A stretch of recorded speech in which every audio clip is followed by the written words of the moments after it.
e sua verdade dura de geração em geração. Salmo 100, verso 5. A primeira coisa que vemos aqui é que Deus é verdadeiro. Ele é verdadeiro em sua natureza, não há engano, falsidade ou erro na natureza essencial de Deus. Isso não poderia ser.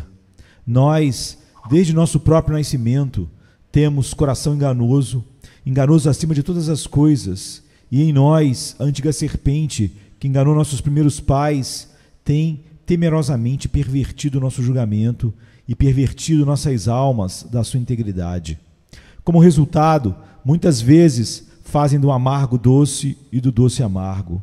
E frequentemente acreditamos em uma mentira e rejeitamos a verdade.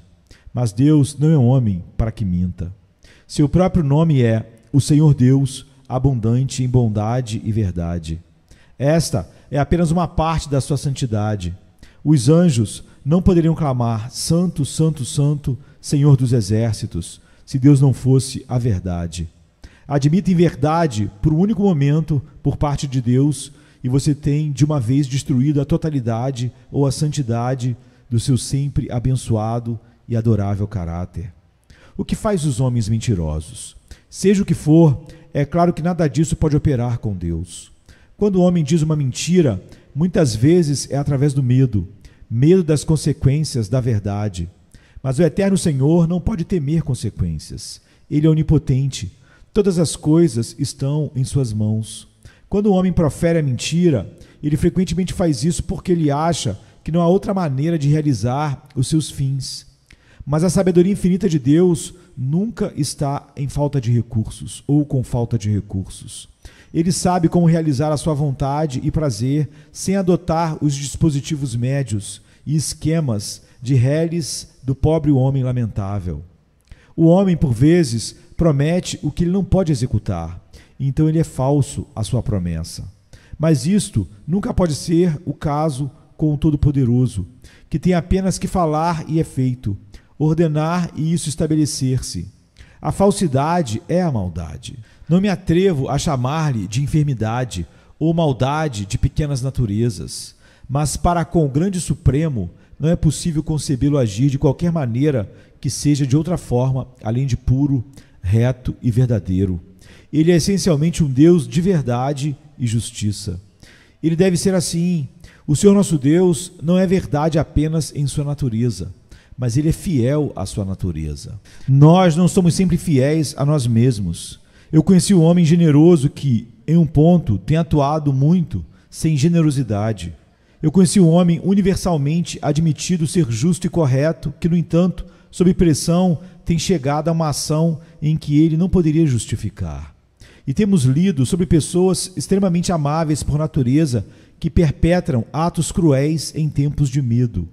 Eles não eram fiéis a si mesmos. Eles fizeram ações da qual qualquer pessoa sincera diria: isto não é como um homem. Estamos espantados que ele fez isso. Ele parece ter saído do seu caminho normal para fazer algo completamente estranho à sua melhor natureza. Mas o Senhor é sempre fiel a si mesmo. Você nunca irá encontrá-lo fazendo qualquer coisa que não seja divina. Selecione os atos de sua criação. Se ele fizer um afídeo rastejar em cima de um botão de rosa, você encontra vestígios da sua sabedoria nisso. Você deve examinar o inseto no microscópio e discernir a sabedoria tão gloriosa quanto a que brilha nas estrelas. Se na providência algo menor lhe atenta, nesse caso, você deverá encontrar nenhum desvio da regra constante do certo e do amor com o qual o Altíssimo caracteriza os seus feitos. Não há emergências com Deus, na qual ele poderia ser levado a agir com inverdade. Não existe pressões nem dificuldades, e não há enfermidades que poderiam produzir falsidade nele. Eu sou o Senhor e eu não mudo, afirma. Encontre-o onde você quiser, ele é o que era e o que sempre será. O eterno e sempre glorioso eu sou, sobre quem as circunstâncias não podem ter nenhum tipo de influência. Quem na verdade não sabe nada de circunstâncias, pois ele preenche todos os lugares e todos os tempos, e todas as eras estão presentes com ele. Quanto às criaturas, elas são como nada diante dele, e ele é tudo em todos. Sempre verdadeiro por natureza e fiel à sua natureza, é o Senhor nosso Deus, e 3 vezes seja adorado o seu santo nome. Por Jesus Cristo, nós apresentamos a Ti, ó Senhor, a nossa adoração e louvor. Notemos também que Deus é verdadeiro em ação.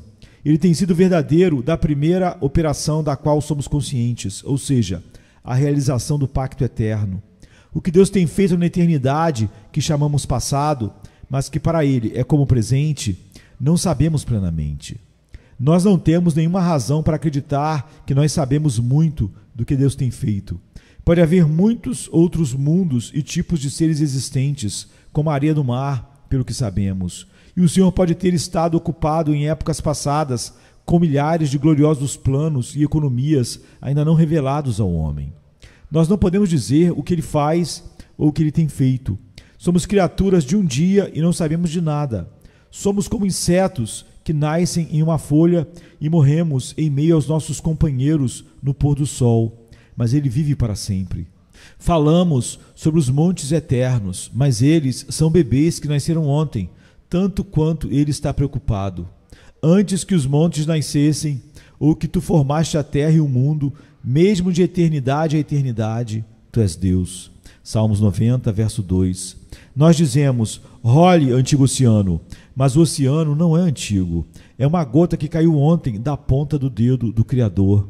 Nós não podemos dizer tudo o que o Senhor fez no passado, mas nos é dito nas Escrituras que Ele fez um pacto nos tempos antigos com Seu Filho, e conosco que somos crentes em Seu Filho. E nesse pacto, o ponto principal era que Ele daria o Seu Filho para ser um resgate de muitos, que Jesus Cristo daria a sua vida por suas ovelhas e entregaria a si mesmo por sua igreja. Essa foi a promessa mais espantosa que já foi feita. Na verdade, todas as promessas feitas aos homens são redigidas nessa. Ele a manteve. Ele tomou o amado do seu seio, o puro e santo Cristo, e o enviou à terra para ser feito à semelhança da carne do pecado. Ele prometeu que seu igual, o Filho do Altíssimo, deveria usar a bata de um camponês e viver entre os filhos dos homens como um filho de carpinteiro. Será que ele cumpriu essa maravilhosa palavra e permitiu que seu Filho amado fosse pregado numa cruz para morrer na cruz como um criminoso comum? Será que ele permitiria que ele dormisse no pó entre os mortos? Ele o fez. Deixe que Belém e o Calvário digam, o Senhor é verdadeiro. Ele manteve o seu pacto. Como diz o hino, fiel à sua palavra, Ele deu seu Filho para morrer por crimes que os homens cometeram. Bendita a garantia, Ele nunca revogará uma única promessa que Ele falou. Mas essa foi uma estipulação daquele pacto da parte do Senhor, que Jesus Cristo deve ter um povo que seria sua recompensa por seus sofrimentos. O Pai deu a Cristo um povo eleito, suas ovelhas, sua noiva. Estes deveriam ser seus. Ele verá o fruto do trabalho da sua alma e ficará satisfeito. O Pai Divino manteve essa parte do seu pacto? Amado, Ele a tem mantido todos os dias, pela pregação do Evangelho e por outros meios na mão do Espírito. Aqueles por quem Jesus morreu estão sendo chamados eficazmente dentre a massa da humanidade. Eles são reconciliados com Deus pela morte de Jesus e eles são salvos. E sempre que estes se apresentam diante do trono de Deus, Ele olha para eles como perdoados, considerando-os como um com seu Filho amado e membros do corpo de Cristo, e, portanto, Ele aceita-os no amado. Pelo amor de Cristo, Ele preserva-os, pelo amor de Cristo, Ele santifica-os, e pelo amor de Cristo, Ele vai glorificá-los. O pacto da graça tem muitas promessas, mas nenhuma delas falhou por parte de Cristo. O pacto foi mantido por sua morte. Assim, do lado do Pai, o pacto foi mantido pela salvação daqueles a quem Jesus resgatou dentre os homens, que Ele deu a si mesmo em resgate de muitos. Ó amados, se pudesse ser provado que o pacto da graça falhou, se houvesse a menor hesitação no cumprimento do presente tratado divino, então poderíamos falar com a respiração suspensa quanto à veracidade de Deus. E o pecador não seria tão culpado quanto ele faz de Deus o mentiroso. Mas por conta desse pacto que Deus não desviou sequer um jota ou um tio da sua promessa, deixe seu nome ser bendito. Louvai-o, vós todos os santos no céu, louvai os santos na terra, pois sua verdade dura de geração a geração. Deus, sendo, portanto, verdadeiro em sua natureza, e fiel à sua natureza, e fiel à sua aliança, Ele tem sido fiel a todos os seus propósitos. Tudo o que Deus resolveu fazer, ele tem feito. Tudo o que ele decretou tem ocorrido. Não houve nenhuma mudança no propósito de Deus em qualquer momento. Ele segue adiante e ninguém pode impedi-lo. A oposição dos homens e a oposição dos demônios são como nada. Estes não mais podem mudar seus planos do que a respiração de um bebê poderia alterar o curso do sol. Porventura diria ele e não faria? Quem é você que espera frustrar os desígnios de Deus? O que ele resolve fazer, quem se atreverá a censurá-lo e muito menos se opor a ele? Quem é aquele que deve dizer ao Senhor: o teu braço é curto, tu não é capaz de realizar o teu trabalho? Eis que a sua vontade é a onipotência, e ele faz o que lhe agrada entre os anjos do céu e entre os habitantes deste mundo inferior. A partir do momento que ele planejou tudo e todo o esquema da providência e graça, nada nunca fez com que lhe alterasse sequer uma única linha. Ali permanece, ele é fiel a isso, ele é fiel a ele mesmo, e todo o mundo será como uma veste. Ele deverá dobrar a criação como um manto desgastado que atendeu ao propósito do seu decreto. Isso nos leva a observar que Deus é fiel às suas promessas. Não há uma promessa que Deus tenha feito, senão a que ele manteve, ou então sendo adiada para o futuro, ele a manterá até o tempo determinado chegar. Seja o que for que ele tenha dito para os filhos dos homens, ele quis dizer o que fará. Quão tristemente comum é para os homens fazer compromissos em público, enquanto que a longo prazo eles nunca tiveram a intenção de fazer qualquer coisa do tipo. Quantas promessas são feitas para agradar o ouvido e enganar o coração? Bendito seja o Senhor, que não é assim com ele.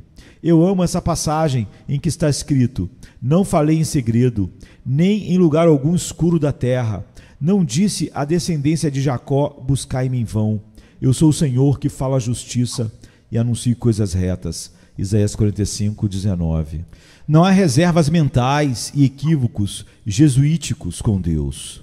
Não há nada em seu propósito secreto que irá contradizer a promessa que ele nos deu. Quando ele diz ao ímpio: tu certamente morrerás, ele quer dizer isso. Mas quando ele diz: ainda que os vossos pecados sejam como a escarlata, eles se tornarão brancos como a neve, ele quer dizer isso. Quando ele diz: porque serei misericordioso para com a sua iniquidade e de seus pecados e de suas prevaricações, não me lembrarei mais, não é mera conversa, é realidade. Ele quer dizer isso. Ele é o Senhor Deus misericordioso e piedoso, que perdoa a iniquidade, a transgressão e o pecado. Há verdade no que ele diz, e ele o cumpre. Ó, quantos de nós há aqui que podemos falar sobre a misericórdia redentora de Deus? Nós fomos perdoados, nós fomos salvos, buscamos ao Senhor e ele nos ouviu. Nós clamamos a ele e ele nos respondeu. Nós viemos diante dele sem fundamento, exceto o sangue de Jesus. E ele disse: filho, filha, tem bom ânimo. Teus pecados, que são muitos, estão perdoados. Bendito seja o seu nome. Suas promessas são verdadeiras. Agora, filho de Deus, eu quero que você anote isso sobre as tábuas do seu coração. Certifique-se disso, pois muito depende de sua garantia da veracidade de Deus. Você não pode clamar a Deus e ser aceito se você tiver qualquer suspeita da veracidade divina, pois sem fé é impossível agradar a Deus. Não brinque com promessas de Deus. Não diga: eu espero que elas sejam verdadeiras. Você não tem nada a esperar a respeito. Elas são verdadeiras. Não vá com uma promessa em seus lábios e diga: Senhor, eu às vezes espero que isso seja cumprido. Não, mas diga: Senhor, eu sei que tu não podes mentir. Tu já disseste isso e tu o cumprirás. Como um jarro se pendura pelas unhas, eu me penduro sobre tua verdade. Deus é digno de ser tratado com confiança ilimitada. Os céus e a terra passarão, mas nenhuma promessa do nosso Deus cairá por terra. Como diz o hino, ele não negará o seu próprio grandioso eu. Um Deus verdadeiro nunca pode mentir. Tão logo o seu ser deixaria de existir, se quebrasse o seu juramento ou esquecesse sua palavra. Agora, como ele é fiel aos seus propósitos secretos e fiel às suas promessas, posso acrescentar que ele é verdadeiro a toda a sua palavra anunciada que ele nos deu a conhecer nas Sagradas Escrituras. A Bíblia, tendo nela testemunhos de Deus, não é um livro para ontem, nem deve ser apenas um livro para hoje, mas para todo o tempo. Ergue-se e deve permanecer firme para sempre. Será que a lei condenava o pecado? Ainda condena. Será que o Evangelho forneceu um perdão há 1800 anos atrás? Ainda o faz. Há uma promessa de que os crentes serão salvos? Eles ainda são salvos. Existe uma declaração de que os incrédulos serão condenados? Condenados serão, pois a palavra nunca poderá mudar. De toda a declaração graciosa do Altíssimo, podemos cantar. Gravada como em bronze eterno, a poderosa promessa brilha. Nem o poder das trevas pode apagar essas linhas eternas. Toda a palavra de Deus é verdadeira e permanece firme como os pilares do céu. Nem nunca poderia ser mudada, tenha certeza disso. Além disso, deixe-me assegurá-lo hoje que Deus é verdadeiro em toda a relação que ele sustenta. Ele é um rei. O reinado de Deus não é como o de muitos príncipes que pensam que os seus embaixadores devem ser enviados ao exterior para contar mentiras para o bem de seus compatriotas em casa. Não há enganos, truques ou tramas com o tribunal de Deus e a justiça do céu.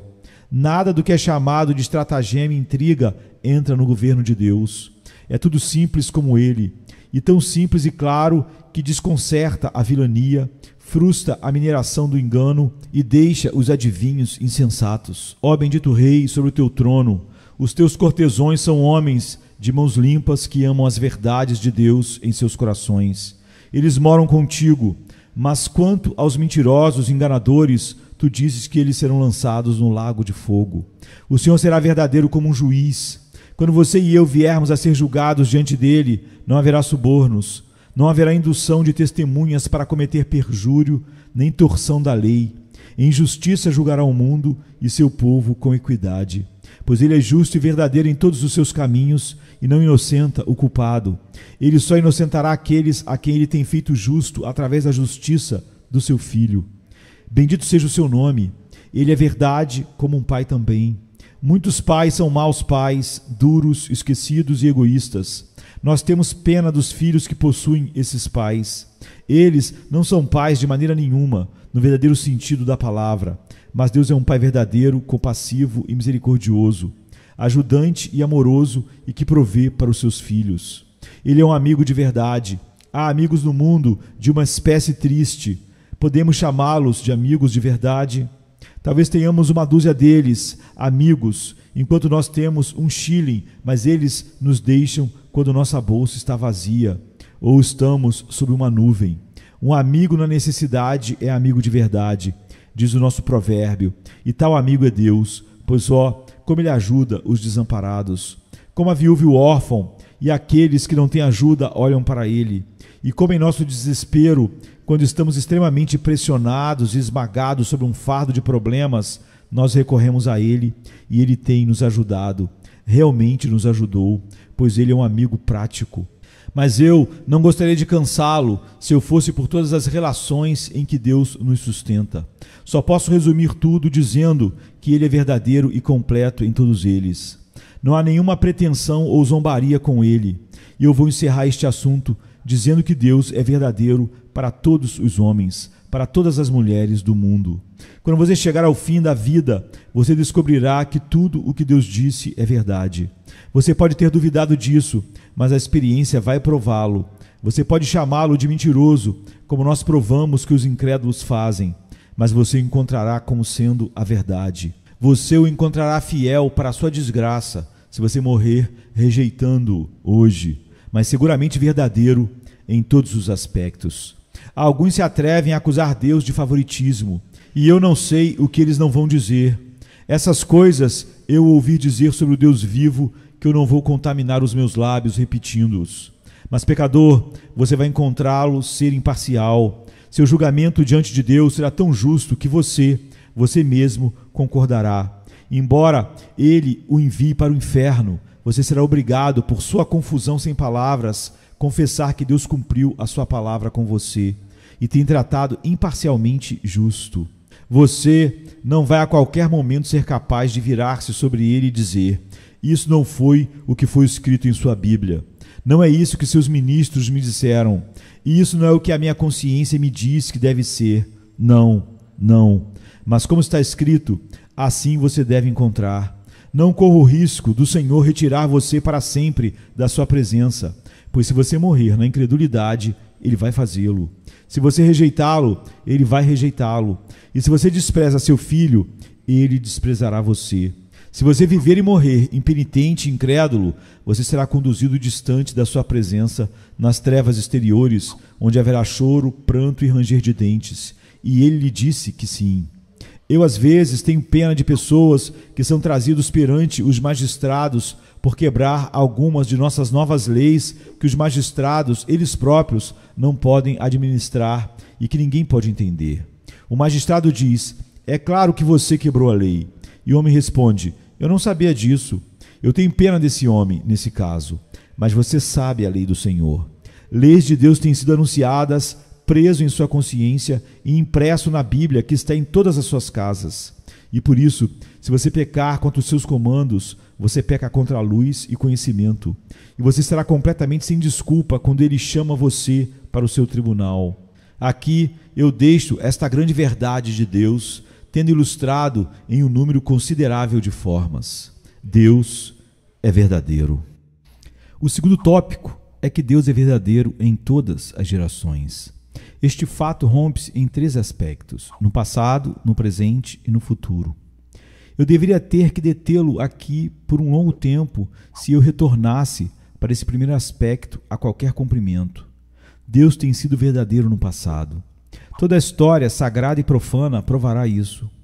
Pegue o início de nossa raça. Deus advertiu Adão e Eva que se eles comessem do fruto proibido, certamente morreriam. Ele indicou-lhes aí uma morte espiritual, que significa separação de Deus. No dia em que comeram do mesmo, eles morreram.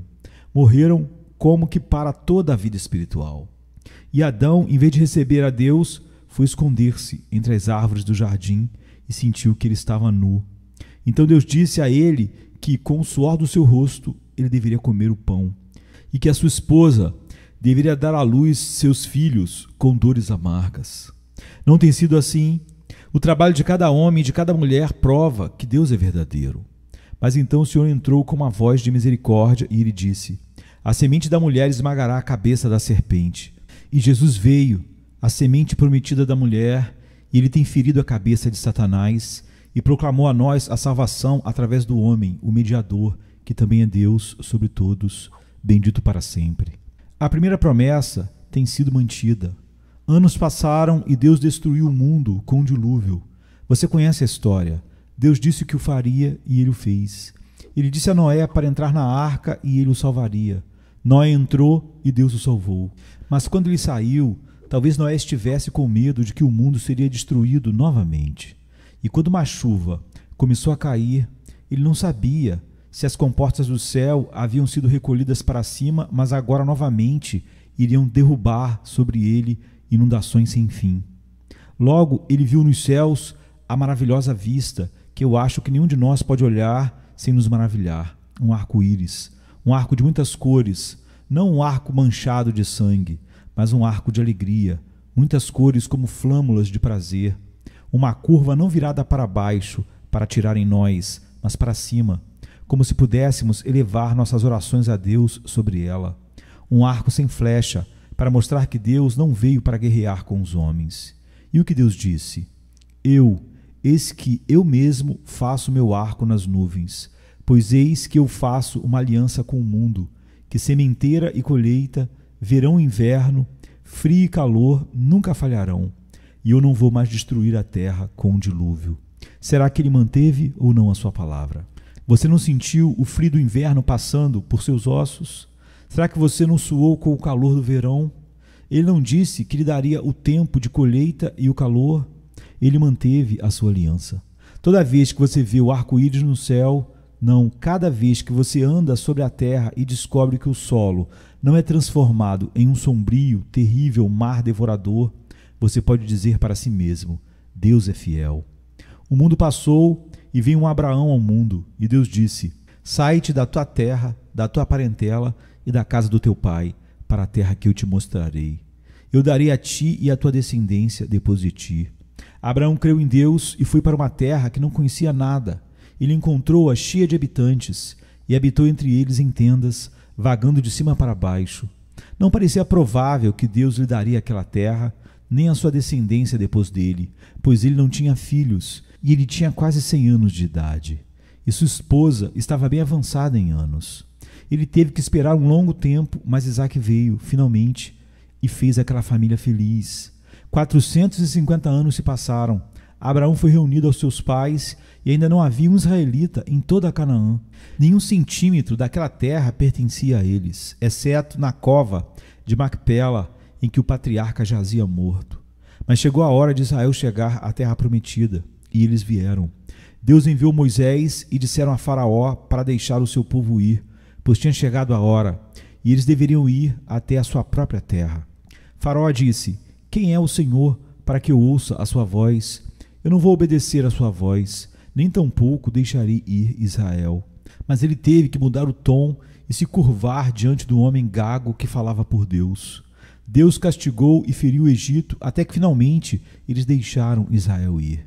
E eles foram, e embora o Mar Vermelho rolou sobre eles e o exército de Faraó os perseguia. Eles foram, e embora o deserto não lhes deu carne, dos céus caiu maná. Atravessaram o grande e imenso deserto e não morreram de sede, pois das rochas jorravam rios. Eles foram até chegarem a Canaã, e lá eles foram chamados para lutar com anaquins e gigantes. E eles derrubaram as muralhas das cidades, e eles derrotaram os cananeus com grande matança.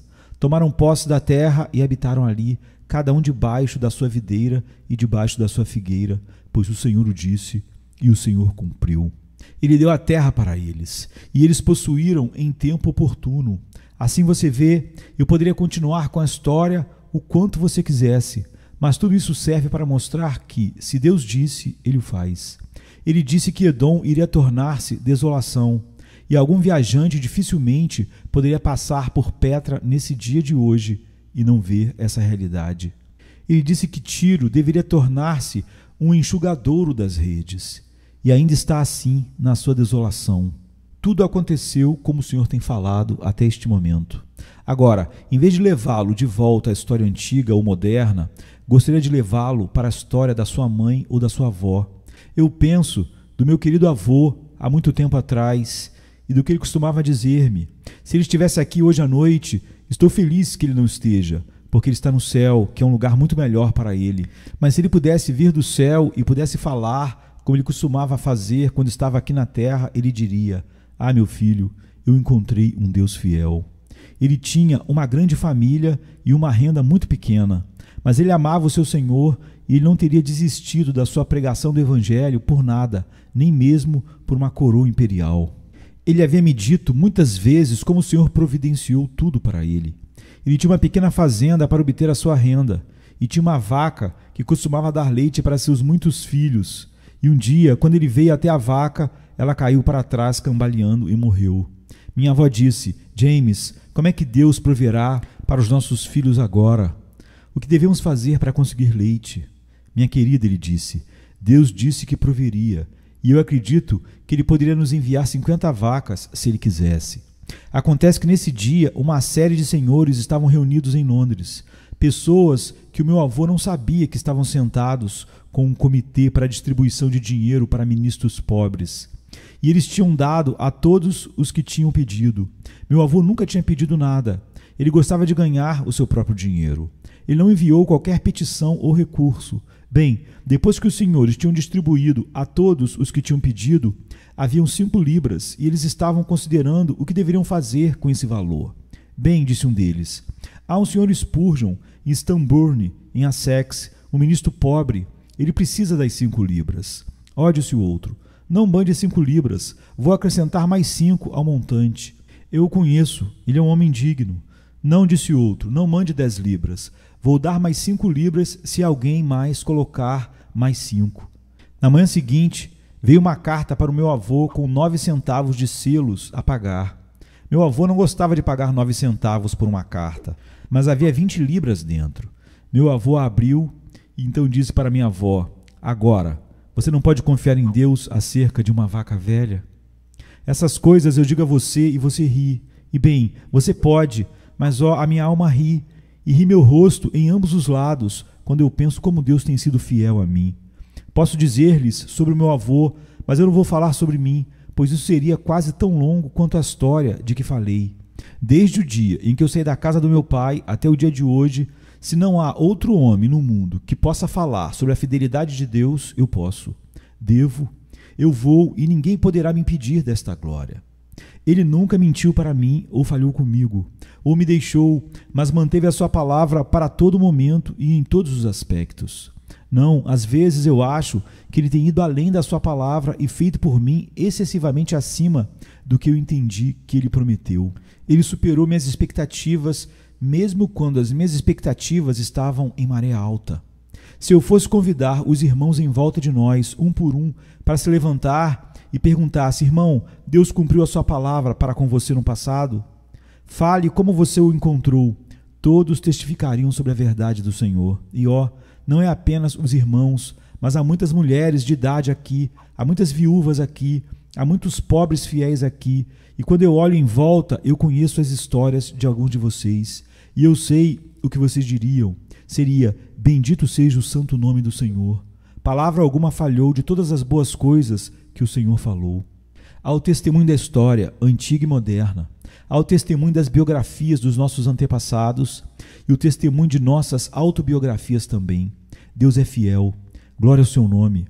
Agora, irmãos e irmãs, eu deveria ter dito a seguir que Deus ainda é verdadeiro. Não só era verdadeiro, mas é verdadeiro. Ele é verdadeiro esta noite. Ele é verdadeiro hoje à noite.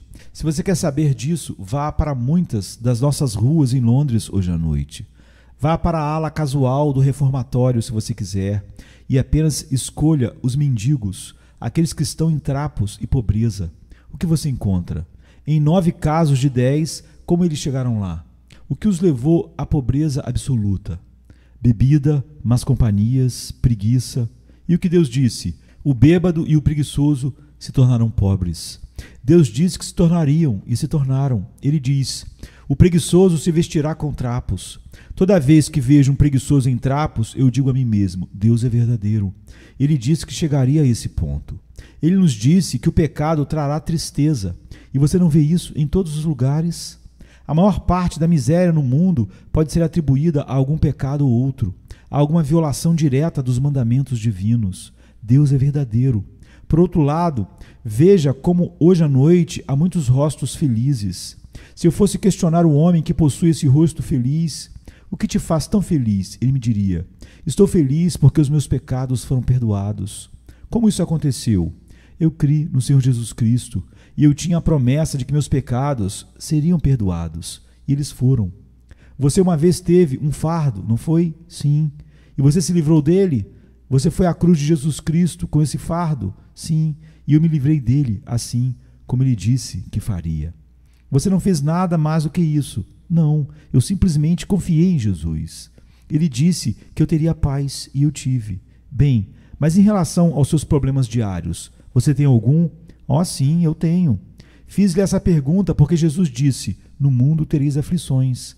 Você pensa que é assim? Sim, eu penso, diz um deles. Mas então ele disse: em mim vocês terão paz. Vocês encontraram que é assim, irmãos? Vocês encontraram que é assim, irmãs?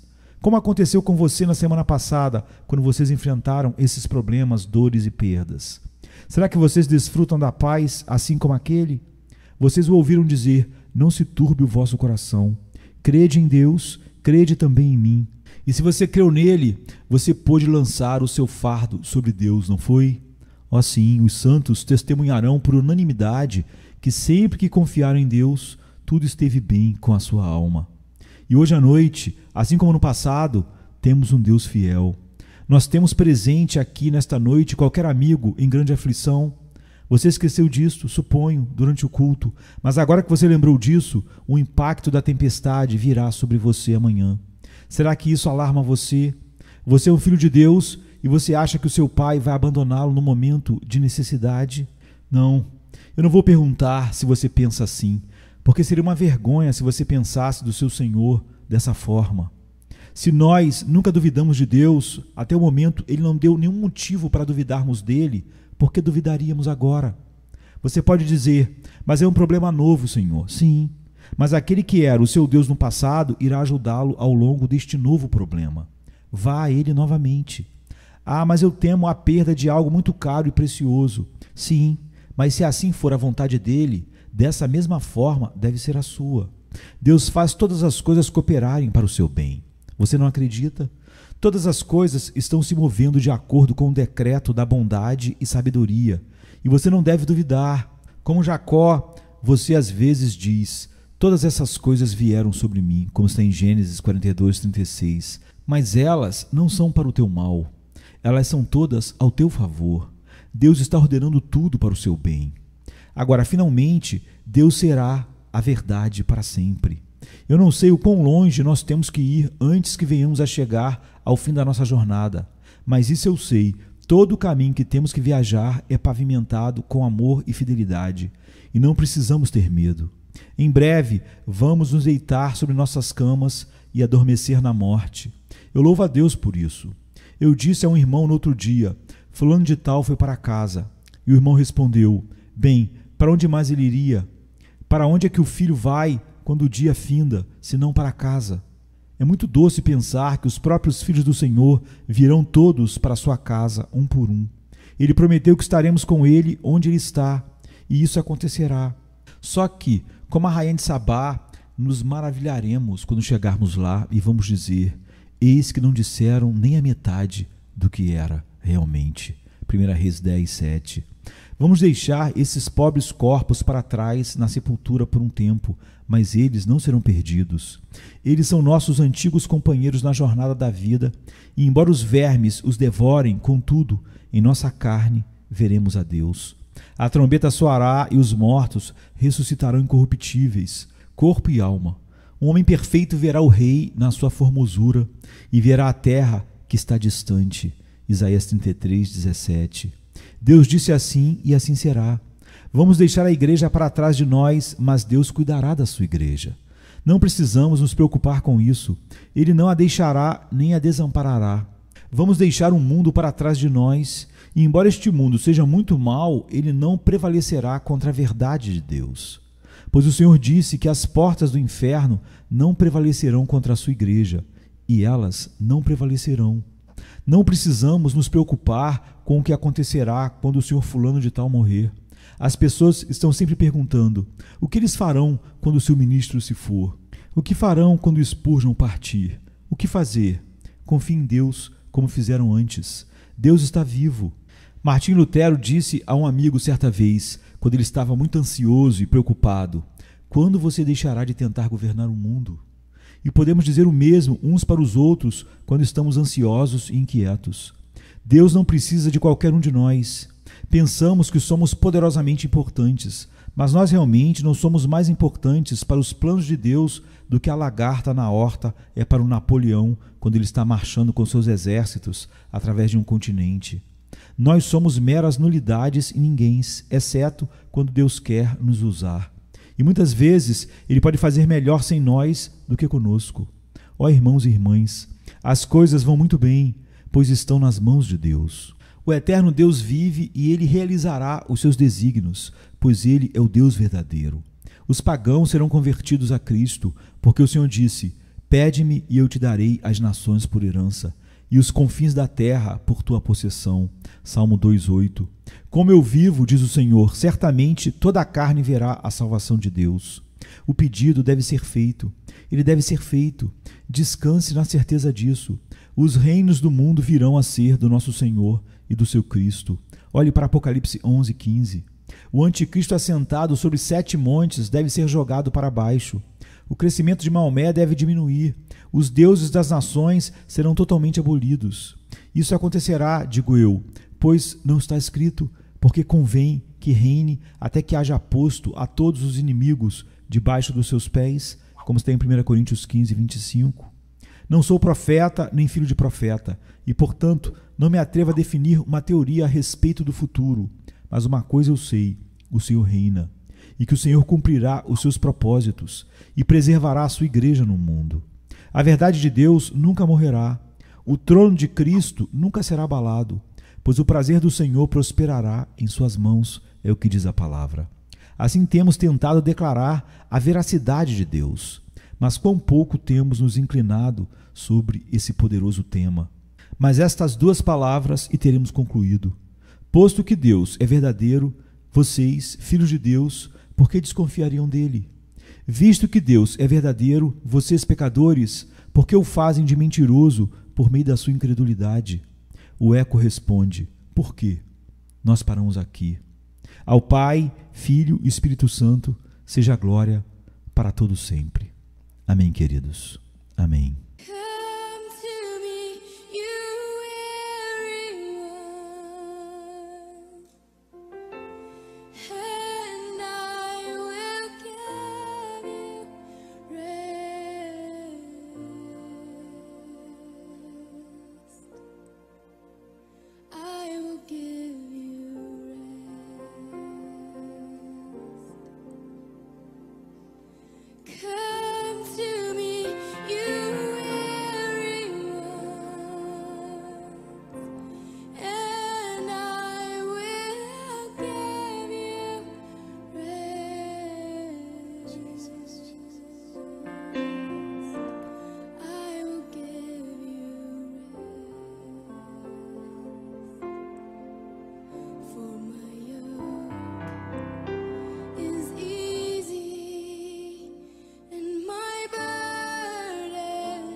Take me